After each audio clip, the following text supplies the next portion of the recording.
I was sitting on my grandmother's porch swing when my mother called saying men served seizure papers. She said 2 uniformed men claimed unpaid community fees meant Grandma had 7 days before removal. My name is Bill Lawson, 41-year-old construction project manager in Asheville, North Carolina. I have spent 18 years overseeing commercial builds, contracts, deadlines, and difficult negotiations. None of that experience prepared me for this.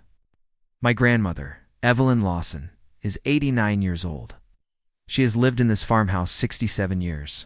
She married my grandfather here in 1958. They built their life with combined savings.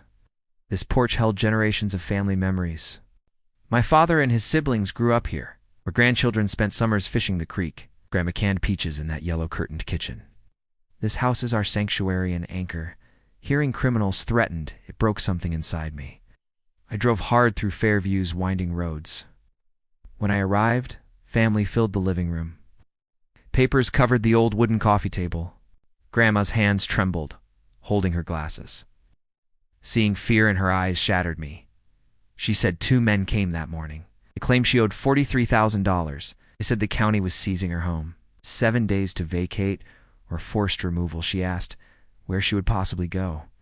I read the documents carefully, steadily. Fake seals mimicked Buncombe County Sheriff's Office insignia poorly. The language misused eminent domain procedures entirely. Private HOA fees cannot trigger condemnation.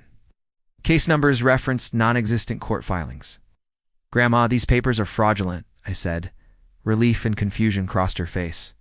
My mother Linda cried quietly nearby. My uncle Robert looked ready to explode.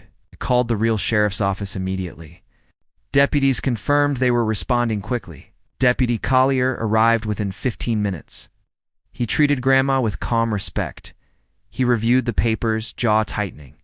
"Ma'am, these are completely fake," he said. He called for fraud division detectives.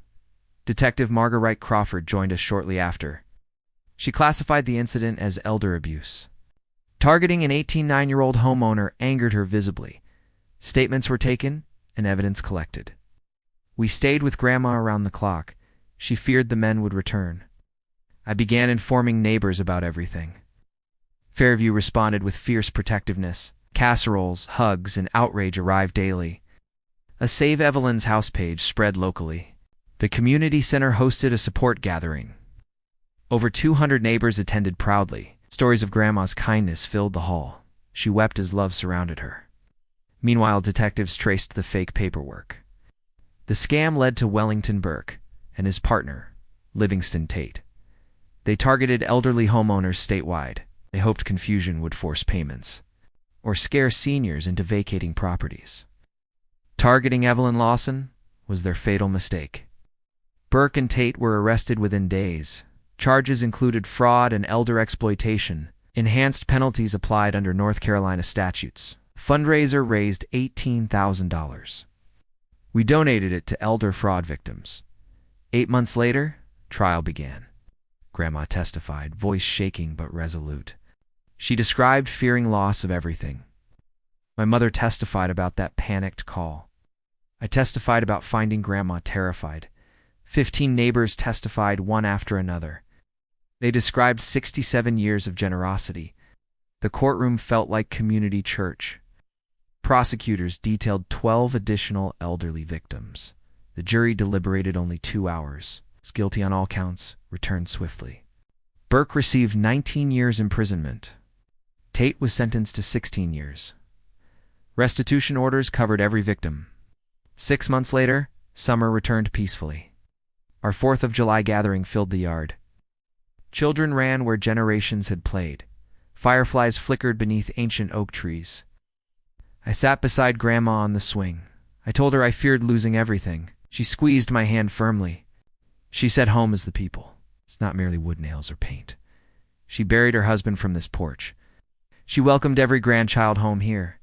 Criminals tried stealing walls and land. They underestimated family and community devotion. Grandma is the heart of Fairview. That is why neighbors stood united. That is why justice came swiftly. Our elders deserve fierce protection, always. Never ignore sudden property seizure threats. Protect their sanctuary like they protected ours.